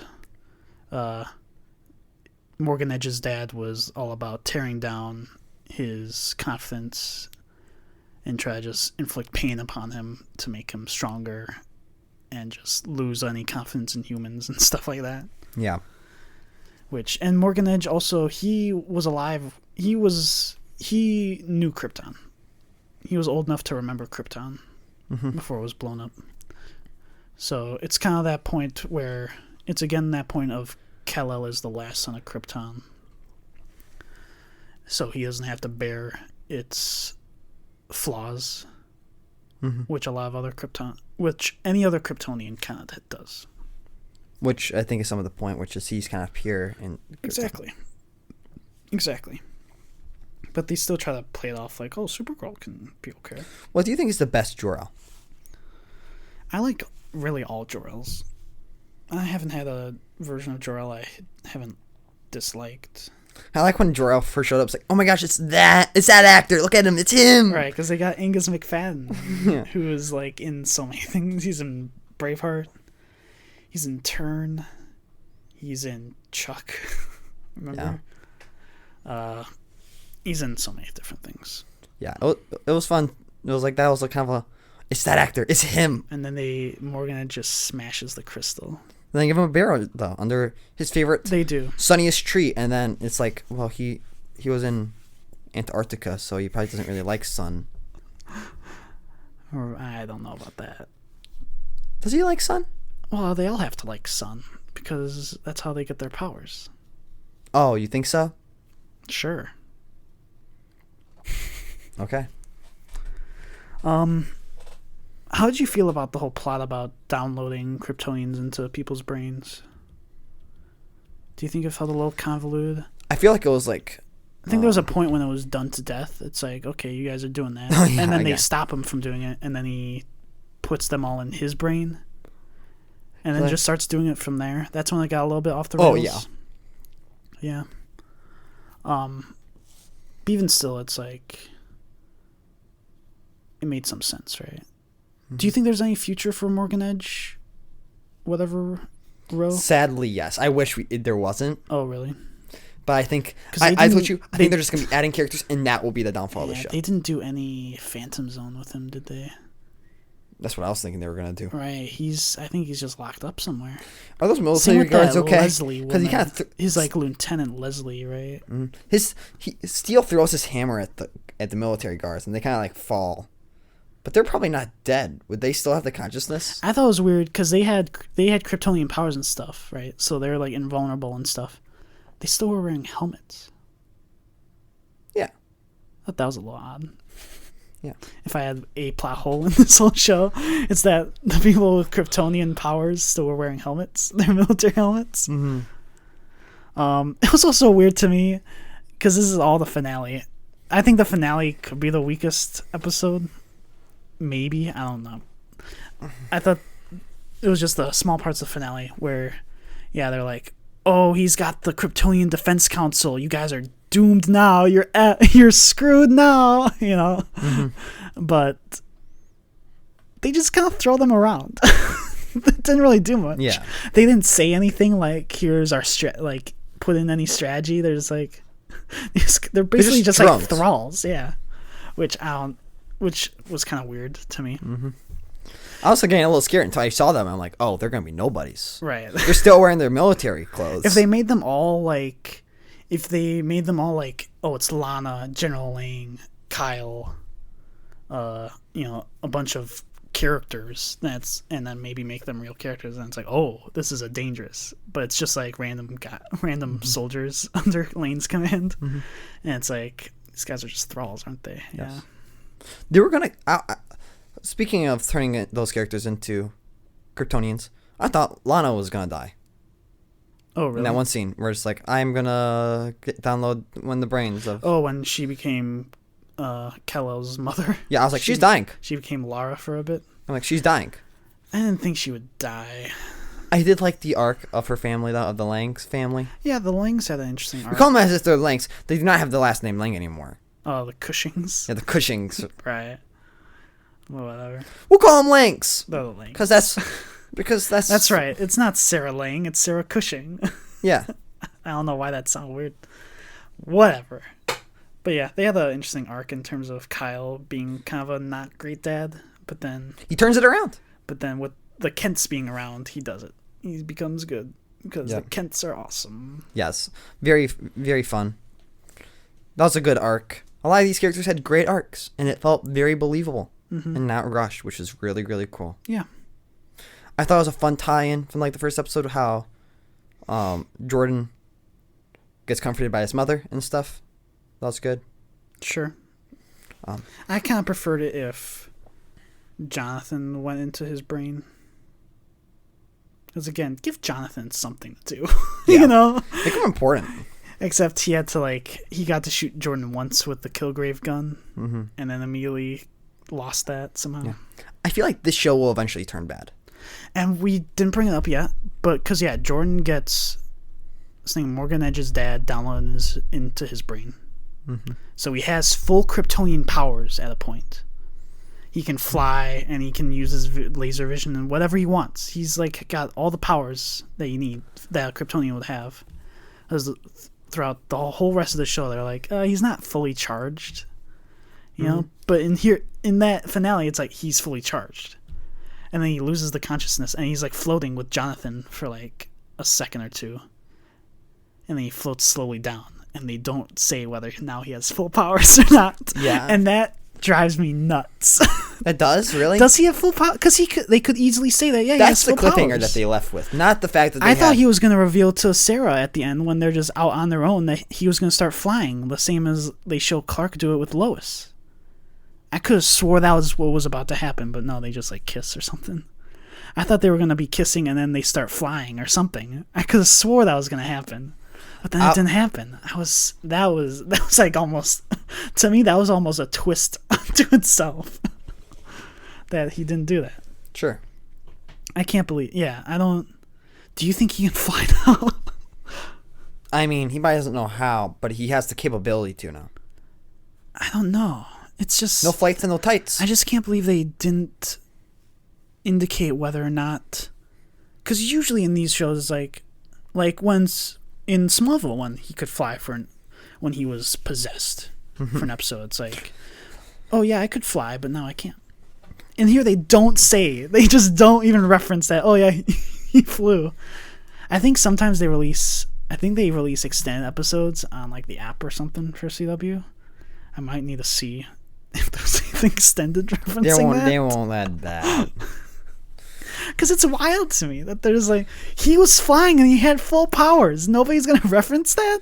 The added scene is probably going to be like Jonathan at his locker and then like using his like flip phone or whatever it was. Like, I need to call my dad. Dude. And then Superman's like, I need to go by my son. And then boosh, super speed away. I don't think so. That's like the stuff I think would show up. I don't know. But do you... I don't know. I have no clue whether he has fully charged powers or not. Because they don't say anything. The way that they don't say anything kind of makes me think that he doesn't. But they totally have an opportunity to do that, though, right? Mm-hmm. They like 100% do. Yeah, I don't know. Leave some room for season 2, which is confirmed to be happening. Yeah. I guess they can't have him fully charged until Jonathan really has something to do. Until he has his own like super suit or something. Mm-hmm. Yeah, I don't know. Jonathan should do that. Who's going to become a vigilante first, Jonathan or Jordan? Vigilante? I mean, yeah, right? Well, it's got to be Jordan. Like he's going to get all moody again and have to leave. But I mean, I'm thinking like, what if Jonathan, in a way to like, I don't know about get more attention, but to like show he's got the grit, he becomes like Batman. He makes his own gear and he starts like fighting crime, whether it's wherever it is. Yeah. What if I think that could be interesting, where he tries to go down the super route before Jordan possibly can. Before Jordan considers it, and it's like, what? What's going on? Who do you think is gonna take General Lane's place? Oh, right, because he retired. Yes. He was retiring or something. Those are big shoes to fill. I'm like, well, they're gonna have to get some military general guy in. I was thinking Steele. He could just do it very easily. That's such a nightmare, though, in terms of how logistically that would work. Like, realistically, he's dead. In that world, they like know that the John Henry Irons from that Earth is dead. Mm-hmm. Of course, Lane could pull some strings and be like, "Oh no, he wasn't dead. He's just here now." Oh, he won't say that. It's all there on file. They're gonna. Yeah. Nobody's gonna let that happen. So yeah, for me to say that, they just I don't know. I don't know if they'll do much DoD stuff. Just Steele, please leave. I like you as a character, but you had your run. I don't think he has to leave yet. I think halfway through the next season he could leave. But we'll see what he has planned. I'm just worried that, like, this show I feel like will eventually turn bad. Mm. Like, it's only a matter of time. Okay. And I think one of the deaths of it could be like what happens with The Flash, where they just get too many characters to focus on. I mean, that's one part of what happened to The Flash. The other parts is just that the villains weren't, to me, interesting. Mm-hmm. Or they just leveled down The Flash so much. Mm. Like, literally, people are throwing smoke bombs and are... run away, and the Flash can't catch them. Yeah. It's like, what? What? Those people can't run. What are you doing? It's just people where it just doesn't or they just level up the villains so much, like, oh, this person's also faster than light, so somehow she is faster than the Flash. It's like, how does that make sense? What? None of it. I don't know. I don't want to get into it, but it's like, yeah. Those are the bigger problems in that show, in my opinion. Okay. But that is still a problem. Like, when are we going to get, like, several heroes, and they're basically going to make their own pseudo-Justice League with Steel, Superman, I don't know, good Brainiac or whatever. They already did good Brainiac. Yeah. In Supergirl, they did good Brainiac. Yeah. Yeah, it's just a matter of time until they get too many other good heroes and stuff. Yeah, I don't know, maybe. That's what my biggest concern is of the show. Okay. Who knows? But was that ever a problem for Smallville, though? I think there is a way to do it. They would have characters that would leave and then come back, which is fine. I mean, Smallville, by the end, let's look at Smallville. By the end, they had Green Arrow and him.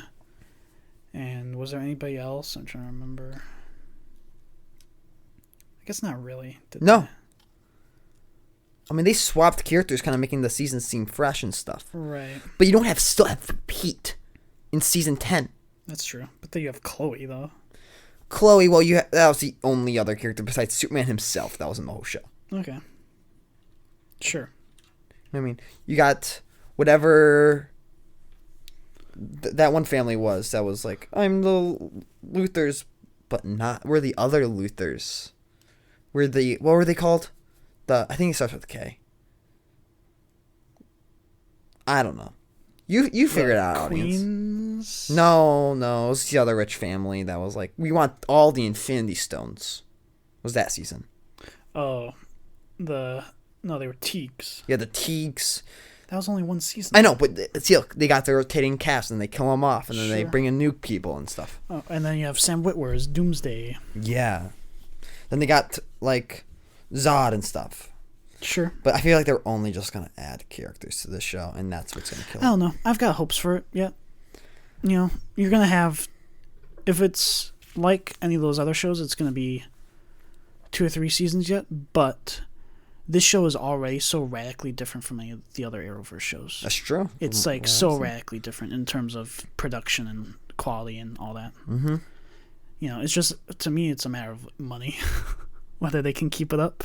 Yeah, if you watch it. So, yeah, that's my opinion on that. Yeah, I still feel like it's only a matter of time. Do we know when season 2 is happening? No idea. Because this was an awkward season in terms of scheduling. No idea.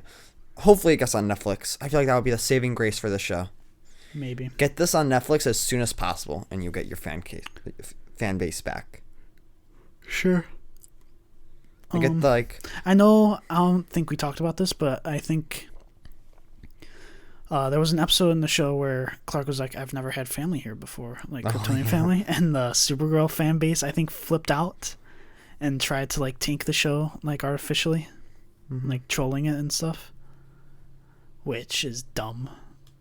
Just because it's a better this is a way better show than Supergirl. Yeah, just way better. Just from start to finish, it's way better. You know, there were parts of Supergirl. I think, again, I've always said it.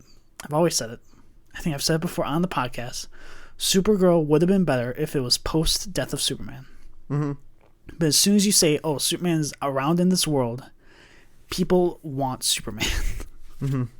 I think these fans also blame Superman and Lois for the reason why Supergirl. Part of the reason why Supergirl is being canceled or put down.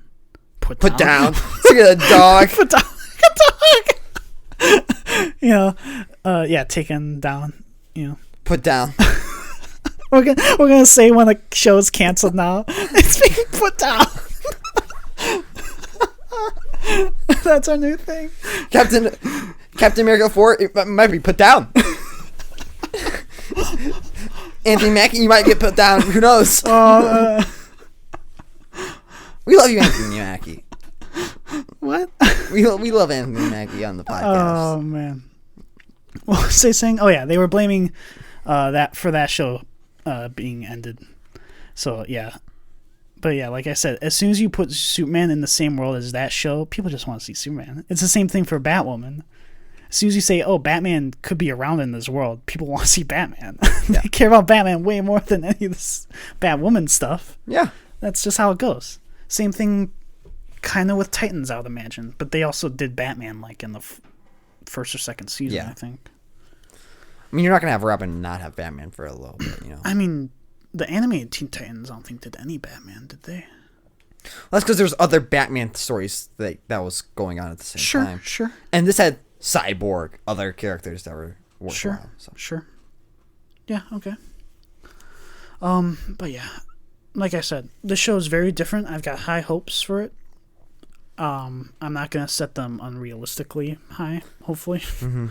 Just because the twists that they did in this really were good. They're good. And they were able to turn expectations on their heads. Mm-hmm. I think it's kind of fitting that like maybe the last show that we watch together for a little while is the one that we kind of started on, which we started watching these kind of binge watching shows with Smallville. Sure. And then maybe we're kind of more so ending it on Superman and Lois.